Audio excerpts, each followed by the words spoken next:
Satış təmsilçisi çox böyük bir müştəriyə gedir ki, məhsul satmağa. Hər biriniz bunu yaşayırsınız, yaşamısınız. Çox çətin bir müştəridir, qəliz bir müştəridir. Həftə nə hazırlaşmısan buna bir sunum eləyəcəksən və bu müştərini götürəcəksən. Və bu müştəri ilə müqavilə bağlaya bilsəz, təsəvvürün dövriyyəniz birdən-birə 20-30% artacaq. Yəni təsəvvürlə düzə nə qədər böyük bir işdir. Sən sunum eləyirsən, mükəmməl bir şəkildə hazırlayırsan, gedirsən yanına. Deyək ki, böyük bir otellər və ya restoranlar şəbəkəsinin rəhbəridir, satın almacısıdır.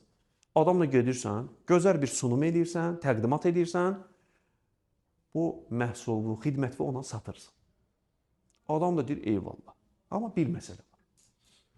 Bu məhsul, bugün mən sizə sifariş versəm, sabah saat 12-yə kimi burada olmalıdır. Çünki axşam saat 6-da mənə tədbirim var. Çox böyük və mənim üçün də çox əhəmiyyətli bir şirkətdir, müştəridir, korporativ bir müştərimdir. Burada böyük bir tədbir eləyəcək. Və mən istəmirəm ki, o müştərim qarşısında çətin vəziyyətə düşüm. Yəni, işləyiriksə, mütləq şəkildədir ki, mənim məhsulumu vaxtında çatdırasınız. Sıxışır menecer, eyvallah deyib ayrılır.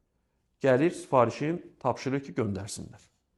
Səhəri günü, səhər saat 1-də adam zəng edir ki, müəllim, məhsullar gəlmədi. 12-də gəlməli idi məhsullar. Sənin də xəbərin yoxdur. Mən satışımı, təqdimatımı eləmişəm də. Mən sifarişimi almışam da. Mən işim sifariş almaq idi da.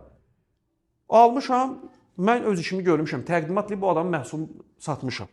O mənim işim deyir ki, görürsün nə qədər səhvdir. Ona görə deyirik ki, bugün satış işi mən işi deyil, biz işidir. Yəni, mən o məhsula, sifariş aldığım məhsulların müştərinin qapısına yerini gedənə kimi mən onu artıq təqib eləməliydim. Amma xəbərim olmayıb. Adamlar da işin ciddiyyətini bilməyiblər və ya doğrudan da həqiqətən də problem olub nəsə, logistikadan mənim məhsullarım, sifarişlərim vaxtında çatdırılmayıb. Adam zəng edib deyir ki, kusura baxma, bu iş deyil ki. Mən dedim, axı, sən əgər bunu çatdıra bilməyəcəksinsə, mən başqa şirkətə sifariş verim. Adam yığır başqa şirkətdən sifariş alır və nə edir? O problemin həll edir.